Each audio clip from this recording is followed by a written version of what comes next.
next guest just introduced a bill that proposes nearly $18 billion in new funding to help communities hit the hardest by COVID-19. He hopes to get it included in the next relief bill. For more, let's welcome in Senator Mark Warner of Virginia. It's good to have you back, Senator, and welcome.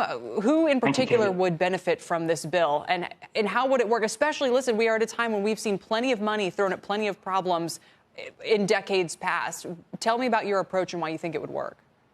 Well, the communities that I think we all know that have been hardest hit, both healthcare-wise and economically, have been Black Americans, Latino Americans. We've seen numbers that show hospitalizations 4 and 5 times higher for Black Americans. In a state like mine, our Latino population is about 9%, yet 45% of the COVID cases currently are Latino. So you've got this healthcare disparity playing out, but at the same time, we've got this economic disparity. We know the wealth gap that exists between Black businesses, Black families, and white families. We've seen this play out as well. PPP, close to $600 billion to support small businesses, well-intentioned. And for many businesses, it has been a lifeline.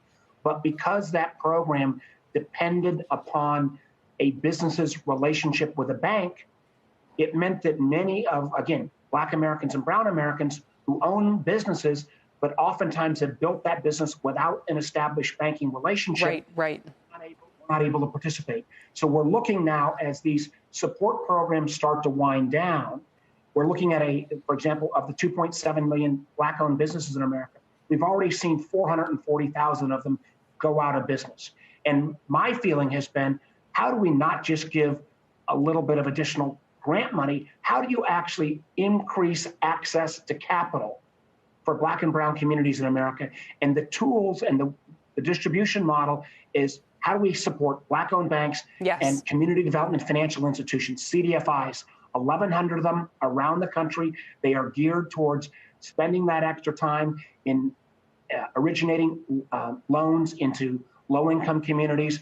And our plan, and it has been built upon existing plans that have been used for larger institutions, says, let's go ahead and get about $2.8 billion in grant funding, some of this to do technology upgrades, $7 billion in Tier 1 capital that dramatically increases the capacity of these institutions, and then $8 billion in a Fed-related vehicle that would allow, as they institute new loans, to sell off these loans. Your previous guest spent a lot of time talking about the Fed propping up the market on the corporate side.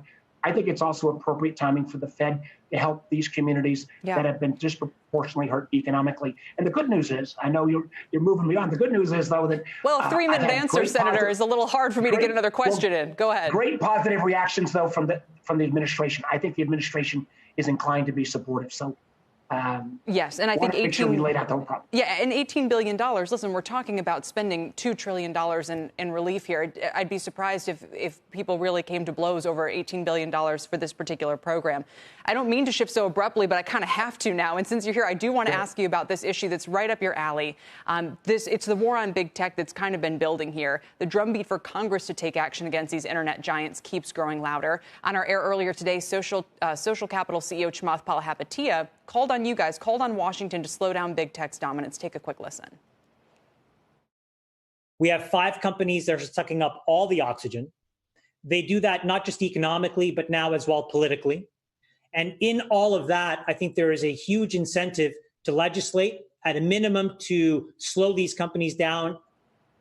And I know you've called on your colleagues to launch an investigation into Twitter in particular after that recent hack attack. So what further steps might be under consideration?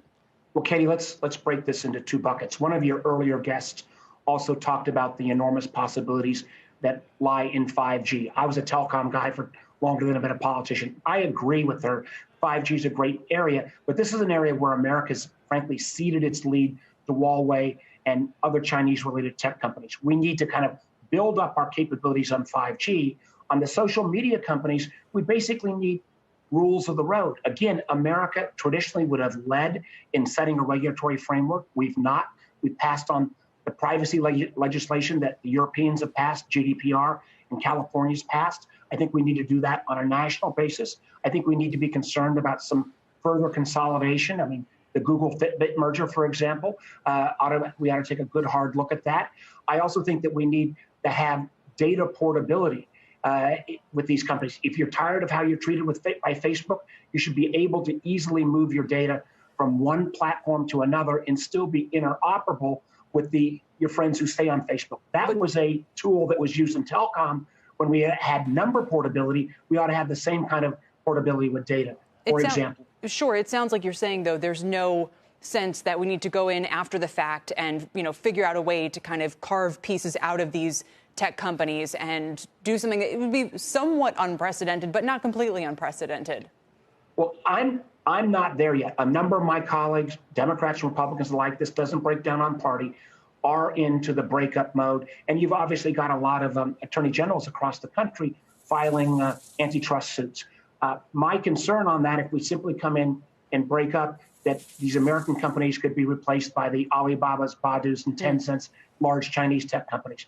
But if we don't put rules of the road in place, I would not take the antitrust actions off the table. And my fear has been these tech giants have been able to stop, whether it's privacy, whether it's having consumers know the value of their data, having this data portability, certain common sense rules of the road. Heck, we've not even been able to pass legislation that says if you put a political ad on Facebook or on Google, you ought to have the same disclosure requirements as if you put it on CNBC. That to me seems like it's a no-brainer. All right, Senator, thank you. We appreciate it. It's good to have you. Hey, thanks.